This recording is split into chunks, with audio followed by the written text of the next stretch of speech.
Ketika saya baca hadis termasuk alamatnya kiamat, itu banyak zina.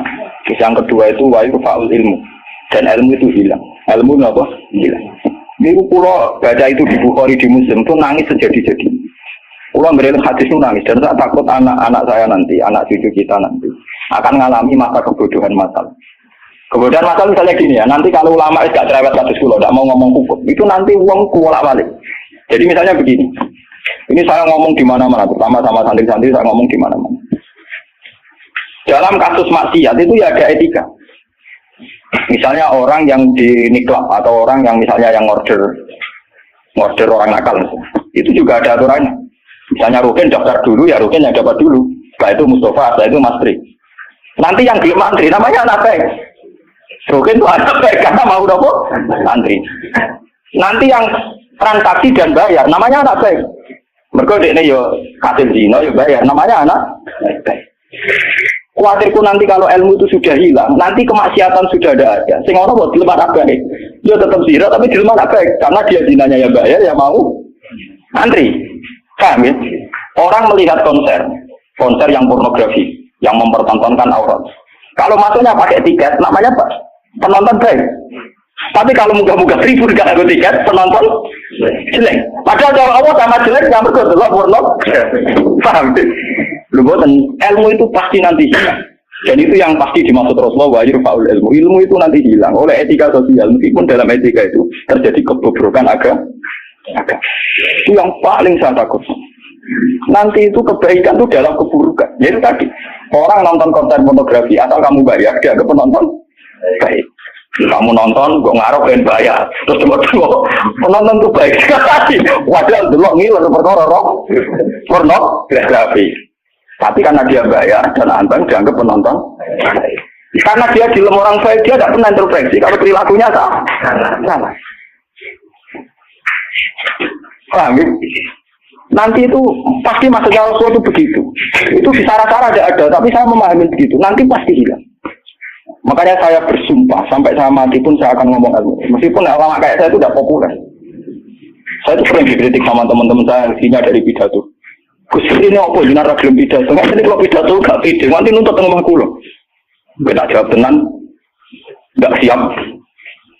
Mungkin aku ada jawaban. Kau usah kita terang satu aku rarok ya, aku tetap sering pidato. Iya, macam-macam ya. Tidak gini terus kalau terangan. Jadi nanti wayur faul ilmu itu begitu. Ilmu itu akan hilang karena kalah oleh etika. Etika dalam kemaksiatan tadi. Makanya saya pernah punya santri, dia itu punya toko kuantum. Dia ngeluh ke saya tuh, sebenarnya Dewi Jenengan itu benar. Jadi wong soleh itu butuh nyali. Tapi ya cerita. Pegawai negeri PNS itu kan punya gaji tetap, paham ya? Gaji nopo. Orang satu tersinggung, biasa wah itu. Anggap aja mau mengarpe pangeran, gue tak kayak itu. Kalau kayak modal lompor. Itu ya pak. Ini satu murah. Dia itu punya toko kan.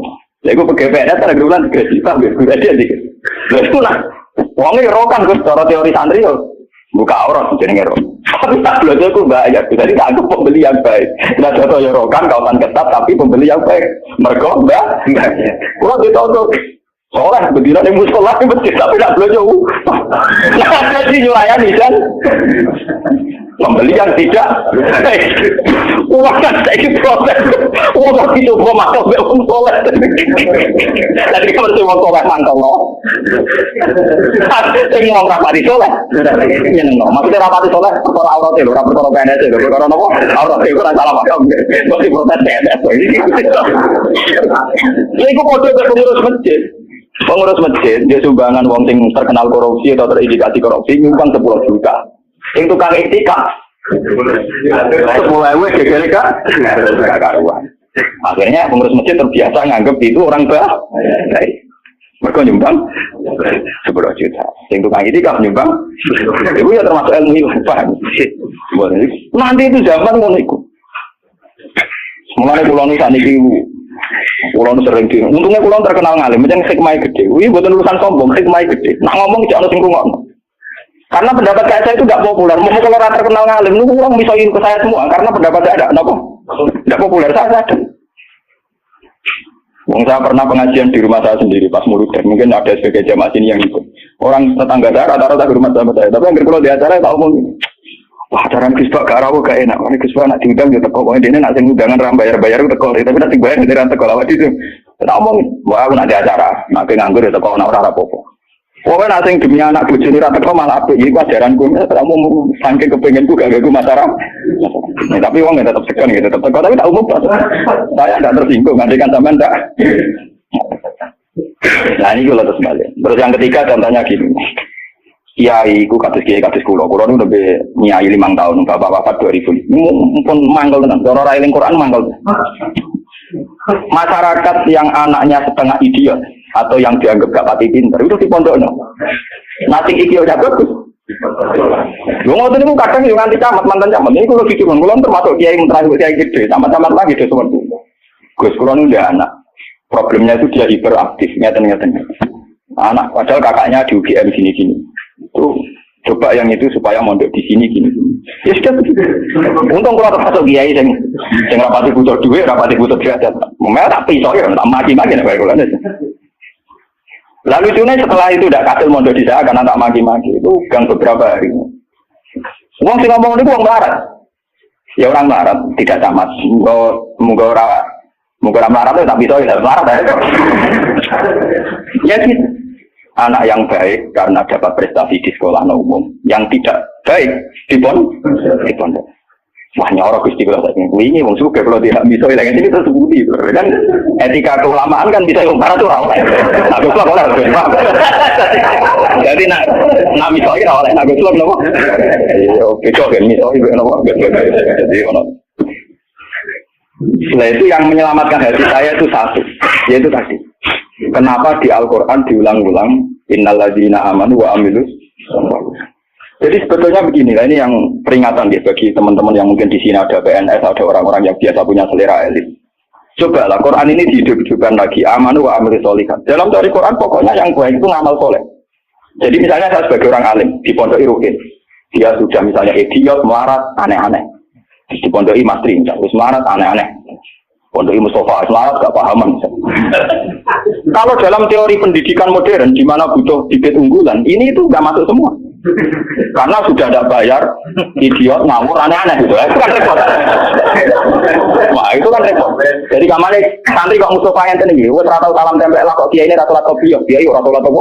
Kopi ya, memang dia mesti gak terima deh, nabo. Dua kiai rata nabo. Kopi ya. Misalnya satu rupiah surat kopi ya, kok agak dia, kok dia kartu kiai ideal. Ngaku karpe deh. Padahal kiai ini susu raga dia kopi harus gak pernah mereka ngurusi dia ini tetap kelaparan. Nah ini contoh. Nanti suatu saat ada era sekarang juga mulai sekolahan yang hebat adalah sekolahan yang luar biasa dengan makna santrinya IQ-nya bagus, siswanya IQ-nya nopo bagus, pola sosialnya bagus, pembayarannya nomor yang penting gini bu, pembayarannya nopo. Lah terus akhirnya pondok-pondok pesantren kan kedua bayarnya bagus, kotanya ada bagus, perilakunya. Lupa mau aku kurang disangoni pangeran, wa amilu sholihat, ngurmat ruhin, wa amilu sholihat, ngurmat Mustafa ya ambilus, wah surah urut, surah jadi uang. Tapi karena saya punya semangat sarane Quran yang penting aku ambilus, ya sudah. Allah menitipkan ngamal saya lewat ngurmat materi, lewat ngurmat ruhin. Ya sudah selesai. Masalahnya terus nopo. Nah kalau suun sing ngaji kulo, semangat kenapa Quran ulang-ulang wa amila sholihan, diulang-ulang wa amil sholihat. Penting dalam hidup itu ambilus. Kalau pernah ini cerita nyata. Saya pernah lihat TV. Sama ulama-ulama yang kayak saya, artinya tipikalnya ya kayak saya, orangnya alim terus ya ikhlas. Cocok-cocokan kan. Jadi kiai lah ya tahu gerbong. Kalau yang alim tak kulo, ya alim tenan. Ya putrane ki gede. Model kiai ini kan buka gerbong. Ini tenan mata bui kisahnya. Ini ngaji wong tua. Jadi aku kan wong enjoy Islam. Tahu tak kok. Mendingan nak dulu SPC, nopo menteri, nopo sing teng TV. Wong kok mulyane ngono. Buka lawange ra tahu untuk menteri. Terus pokoke mulyane kok ngono. Wis ngono diarani pahlawan. Misalnya ngurumusno ekonomi, ono pertumbuhan apa? Jadi harus tahu diri tahu orang. Ini orang nongkrong gue pulang takut jadi. Waktu lama ya itu kan. Lagu orang pulau yang alim gak mati sungkan dong bodoh nopo. Nggak ini udah takut. Loh, jenengan nggak bisa takut. Salah ya jenengan nggak bisa takut. Jenengan cerita awal jenengan ini kok tak jawab. Ini cerita. Kalau sampai mangkap, Kulo nek wis ikhlas istiqomah mulang masyarakat ra ono sing hormati, ono wis digaji. Gajine presiden yo dhuwur, gajine menteri yo dhuwur, gajine bupati. Nah ngamal jarane ngamal ini padahal tugas e. Ngamal tenan nak kita, kedur ora ono sing enggak. Tapi ora ono biji. Wah, waktu buka dhewe tak mlebu mobil. Tarung saya dadakno. Oh bupati lu tak ono sing dadakno. Aduh, harus dikawal. Kayaknya mobil harus aku tuh utang. Cerita dari protes, gak mana kenyataan ini nopo. Terus harga ini cerita. Terus saya jelas di mana? Karena latar belakang saya kan kayak koran. Aku udah pernah punya perasaan untuk bunuh dia. Artinya saya lebih terbiasa ikhlas kan. Ya orang pun random, aku mulai ikhlas kan lebih baik dibanding kan jurah etis. Wah, lu betul ini kisahnya tak bener sampai mangkel itu di kiai bener. Nanti kalau satu di kiai itu nara bate buat kiai itu, gue mungkin lah. Akhirnya kalau itu, ya saya itu ada orang sempurna. Cuma kalau sakit gue berarti awal gue biasa bisa. Seperti itu kalau kulon mulai alit sebagai orang mukmin itu pengiran kulon Allah Subhanahu wa taala hubungane opo. Ya kalau pengiran kula Allah, paribatane kula niku nulung semut sing kebulet, utawa nulung anake pitik sing kebulet teng jero pawon sing gak ana wong. Niku kula ngrasa ibadah. Mergo ngamal kula di sisi ya Gusti Allah. Ana wong melarat, gak iso mangan. Terus kula kei dhuwit 5.000 kelar mangan. Niku kula nggih ngrasa ibadah, mergo sing biji kula Allah lan kalau mereka yang kan wartawan, saya ini seorang mukmin, yang Tuhan saya itu Allah bukan wartawan. Ini kok cocok keluarga ini kepengen ngobrol sih tuh. Tapi kalah memang tuh enggak artinya.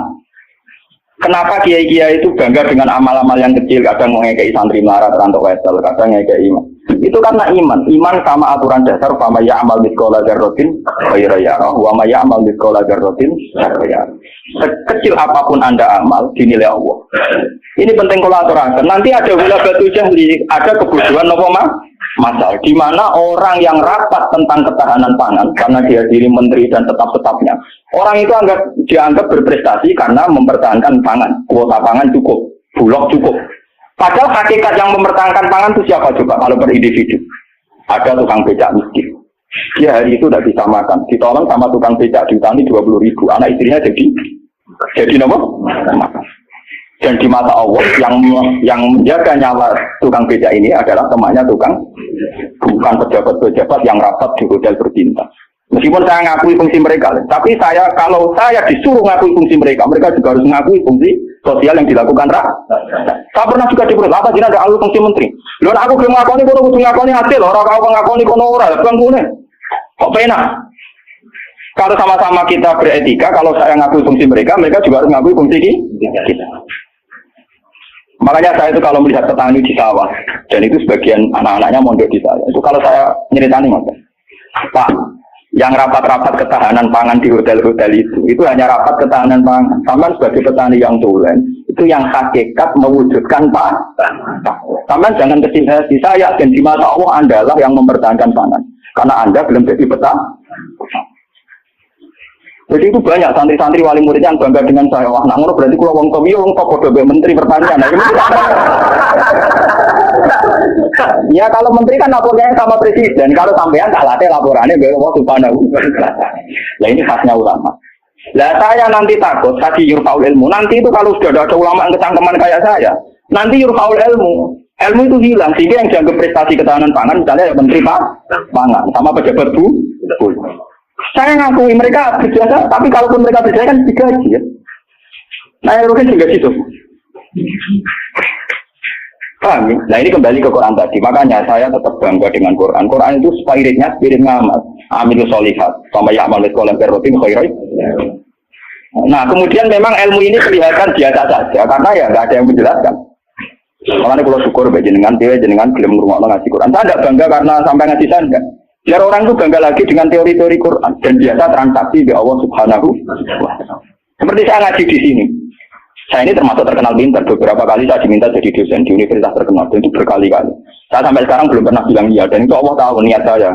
Ya supaya saya giling-giling Gusti, ben ono kiai sing ra dosen. Jadi pokoke mulang, mbok prospek ora, mbok ono sing gaji ora. Tapi kan presiden saya kan jenengan, jadi saya lapornya sama apa?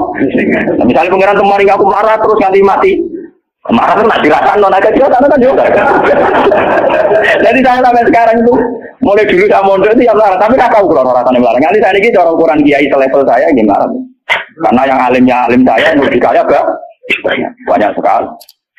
Sama nih ilmunya berkurang kaca akeh, tapi nak dunia ini wakil ini pirang-pirang. Ya kue dia pidato pangklong, bahwa dia pantangannya pidato ini kawasan tuh, ini pantangan tuh nanti bukan sidang itu. Lupa begitu tadi gue sebagai tak desa apa wah orang sih bro, ben kualat. Susah jadi kita yang ngalim nopo. Ngomong tangga-tangga gue tak didik apa gelem ngaji sing biasa kok dididik nopo. Ngaji sing bermewah nopo. Oh, kan kualat nopo. Jadi ini penting kalau terangkan. Termasuk yurfa'ul ilmu itu guys. Nanti kalau per individu, termasuk mahasiswa, termasuk santri yang biasa lihat TV, kalau per individu hanya mengapresiasi pejabat-pejabat, misalnya ketahanan pangan, daripada mengapresiasi tonggone sing ngutangi dan itu menjaga nopo gigi, itu akan bahaya bagi kelangsungan iman, ya, karena orang tidak biasa transaksi dengan Allah Subhanahu wa Ta'ala. Padahal dalam kitab-kitab diterangkan, betapa banyak orang jadi wali hanya berdasarnya keimanan, wong siji, wong loro. Tanpa rapat-rapat yang disorot media nopo. Sama tak cerita nih, saya pernah cerita gitu. Ono wong maju di situ suka rakaruan, wes suka rojo, dia anak wayu. Bareng dia anak ayu karena dia maju tidak beragama mikir. Dia bercayu nengen, kok tak tahu rugen. Pintu tapi yang cilik tak rumah aku kok gede-gede dirasa no. Rugen, mikir. Walhasil dia mutusno tidak bikin, nopo. Karena dia maju. Bareng malam pengantin, tiap apa yang ngeloni, itu ditotok ya dia. Tok. Semua tuh udah nih, mau nongol ganggu bulan madu kan mantul, mau nongol. Kulo niku gak situ, balik mana? Coba ublek, sekarang apa? Lampu cilik loh. Sender apa?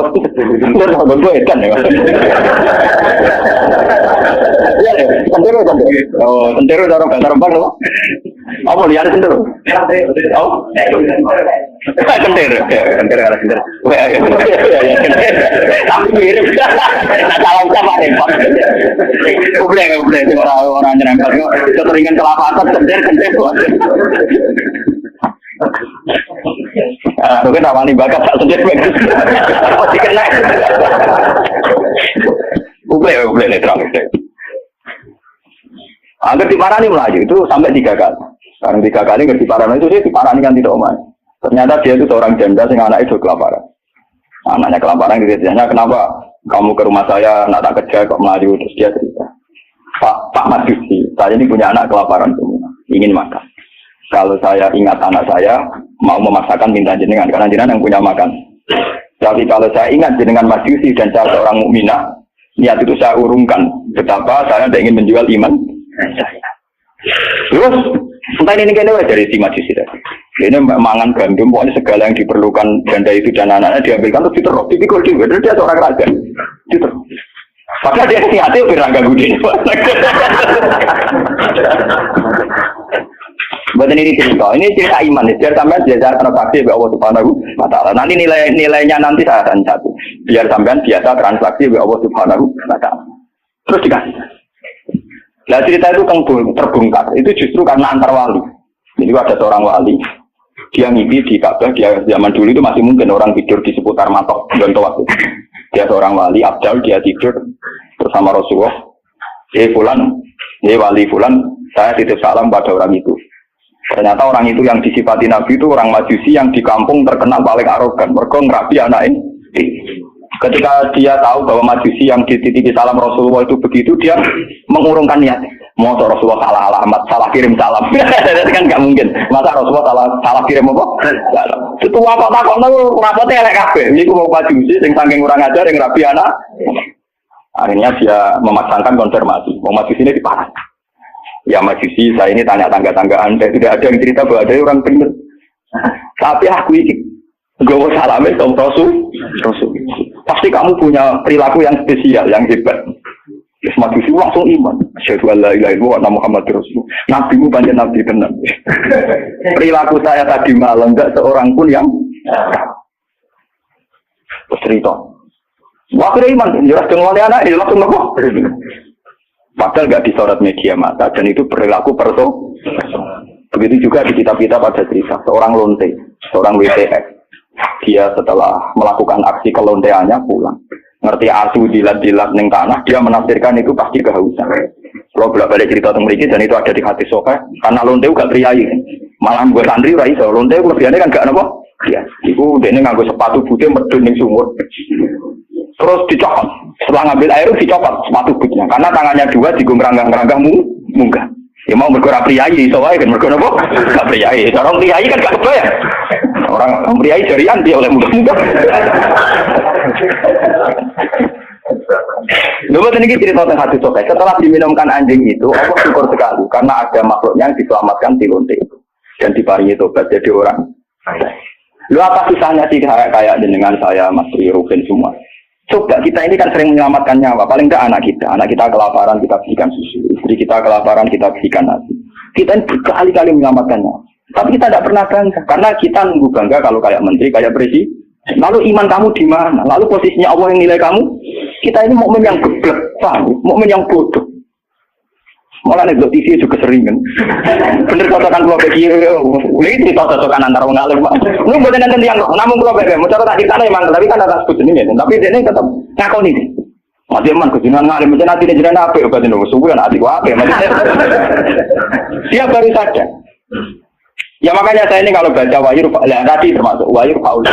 Orang yang kadang bergelar-gelar yang hebat, kadang masih melakukan kebodohan dalam imannya, yaitu nganggap prestasi yang kayak presiden, kayak menteri. Sementara penyelamat nyawa yang lewat aksi-aksi personal tidak gini. Quran itu gawe Allah Subhanahu wa taala. Allah sing duwe langit duwe bumi, wae ngangge tarif miskola dzarrah. Tarife pangeran mau miskola sekecil apapun amal Anda, sak miskola tetap tak hitung jare. Kenapa kita manusia sombong? Ngitung amal itu yang disorot. Ngitung prestasi itu yang diakui publik. Kita ini jadi mukmin yang bodoh. Bodoh. Mana kira awalnya aku bertemu santai no wiridan, nawali ketok tangan. Karena iman kamu itu iman yang bodoh. Mana tobat, mending ngaji tobat. Napa? Tobat. Makanya nanti ya karena saya tidak bisa mimpin sholat tasbih 1 Muharram. Nanti saya mimpin sholat tasbih di sini setelah maghrib. Mungkin asing agak akhir karena ya pokoknya begitu kan. Saya itu bukan ingin apa, ngiling-ngilingan ya. Kalau ciri utama ulama itu mengingatkan akhirat. Mengingatkan eksistensi Allah Subhanahu wa taala. Sama Rasulullah kalau bolak-balik haram zaman bertamu dengan pulau kembang lokal. Gama pulau Bojonegoro nggak tertutup susu. Terus aku bagus banget, terus sowan di malah abad itu diharam no. Negeri malah negeri ngaji pun pulau nanti di Bojonegoro salaman diulah oleh kalau kan ngomongin lucu. Kenapa tahu ulah balik? Lah anak bojo tenang, teman mumpung ketika nomor itu cangkem. Dari mumpung ketika nomor itu yo cangkem. Oh santri elek. Elek lagi penting akeh salah. Repot. Nah ini penting kalau aturakan. Jadi sebetulnya masalah utama manusia itu sejauh mana? Masalah iman ya. Sejauh mana kita sering kontrak ambil Allah Subhanahu. Nah ini juga yang dilakukan Rasulullah. Ketika ada sahabatnya yang sudah pinter, karena tidak meminta beliau urusan dunia, ya tidak minta beliau urusan apa? Dunia. Nabi hanya minta fa'inni ala nafsika bikatrotis. Aku jaluk tulung kowe. Yang penting kowe sujudem yo sering. Jadi kamu Nabi kamu kowe aja ngandalo tafakur tok, tapi kowe dhewe ora tau sujud. Nah kowe ora tau sujud itu artinya ora tau transaksi be Allah Subhanahu wa taala. Kowe ora tau ta'alluq, ora tau gandrung ning gone Allah Subhanahu wa taala. Makanya nanti saya salat tasbih sebagai simbol saya paling ndak pulau jenengan kan jenengan nggih sudah jauh-jauh datang di makhluk ora rumah turun tidak ada pulau itu paham.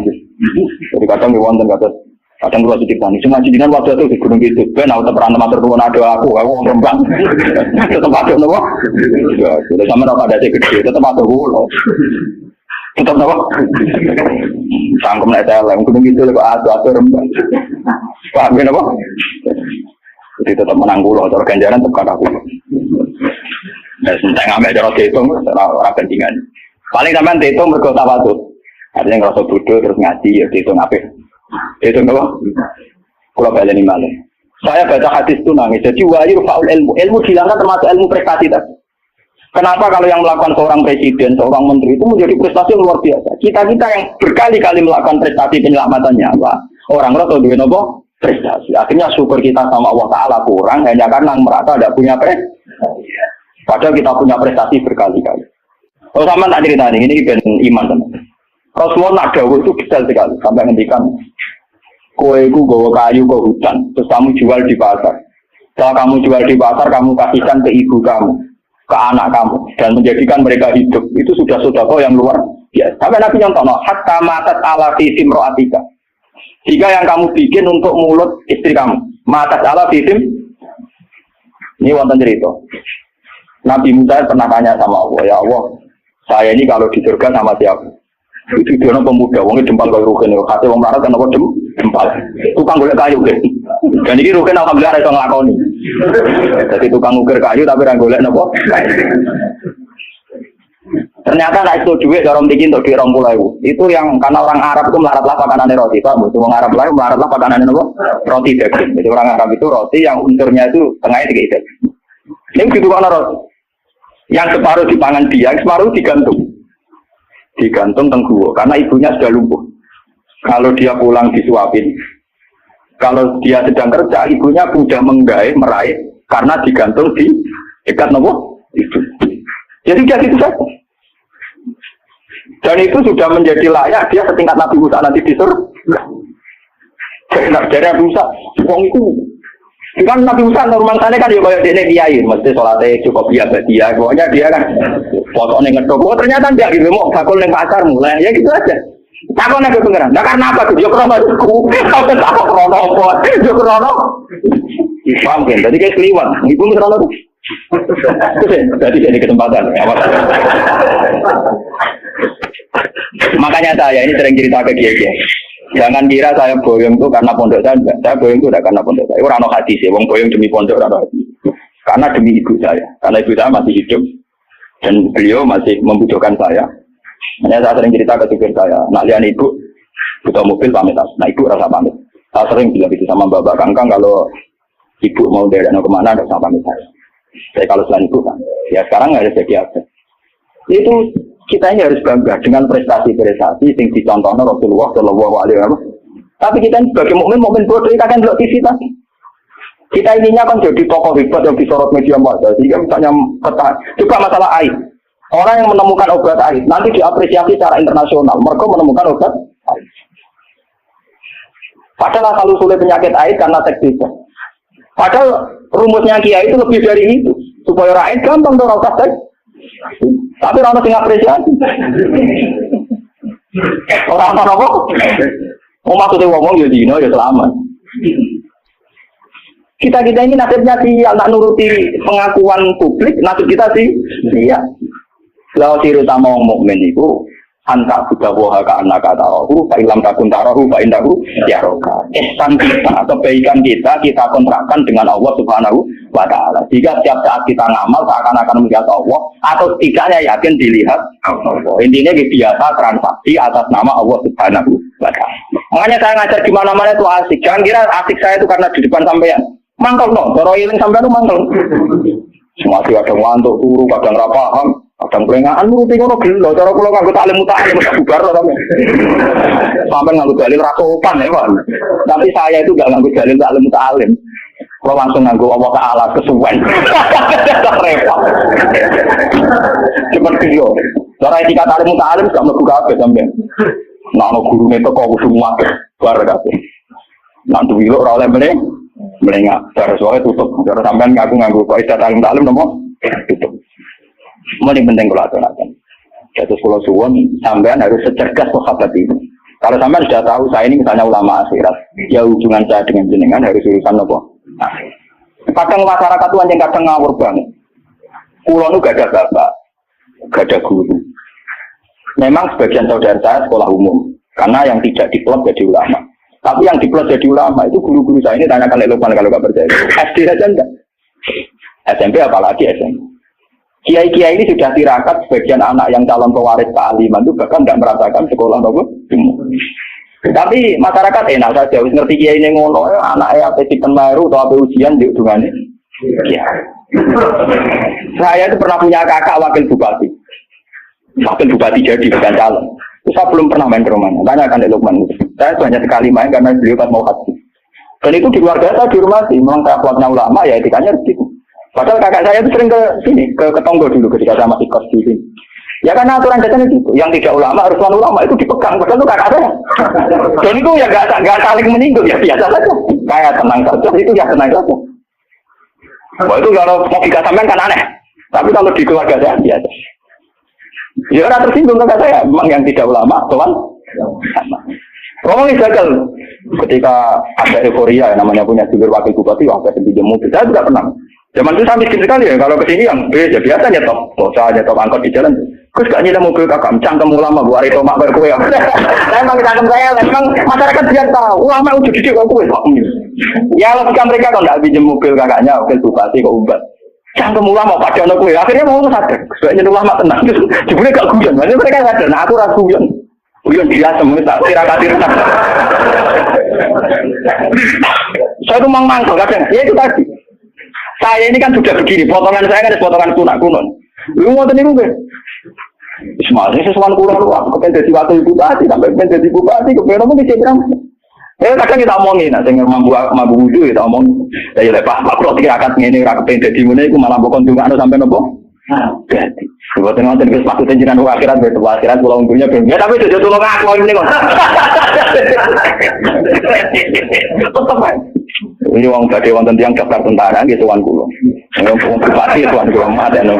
Apa rak mantul ini sopan. Artinya dia yakin dengan kiai mandi dari sini kan sopan. Tapi sisi di dunia kan enggak. Aku lah kiai jujur tak omong. Gue senang ada bingung aku, bingung terus.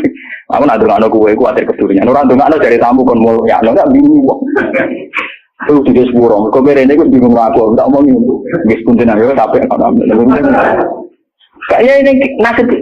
Coba kalau zaman sahabat tidak begitu. Rasulullah sudah bilang karena dia sering khidmat. Gue jaluk tak turuti. Dia mikir beberapa hari terus dia sadar. Ya dunia gue apa entek. Mesti kiamat. Rasulullah orang yang begitu penting yang kersane Allah Subhanahu. Masa kurang dari urusan dunia. Jaluk urusan akhir. Coba kalau antara sampean desa hubungannya kayak gitu kan seru. Meskipun tidak mungkin aku suarganya berokin awal tidak mungkin itu mukhal. Tapi kan lumayan tuh. Paling enggak begitu kelas lah kan itu dulu. Loh karena saya juga tidak mau ketewas dengan guru saya. Aku diomongin kayak contoh kulo nih. Tapi contoh kulo itu cuman tuh teman-teman. Jadi anak suarga awal guru jenengan tuh sungkan kayak enak. Mumpun boten usah, Gus. Soalnya biasa wae mengke pancet dek kula kanca ngopi wis mriko. Dadi dekne ora seneng den keluarga berkaji ngopi ya kiai ra seneng. Ning dojo wis dino ning akhirat apa? Gak seneng. Gak bebas apa?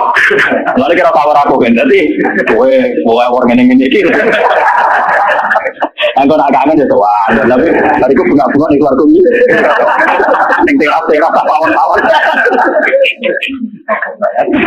Jadi tangan-tangan kadang ngomong cerdas jadi mbok aku jogeman oleh teman-teman. Mari keluargane para nabi, para wali ku gak enak dari mergo napa? Sungkan. Tangan-tangan yo masuk akal. Iya. Cara teman-teman yo enak. Oleh teman-teman yo berat napa?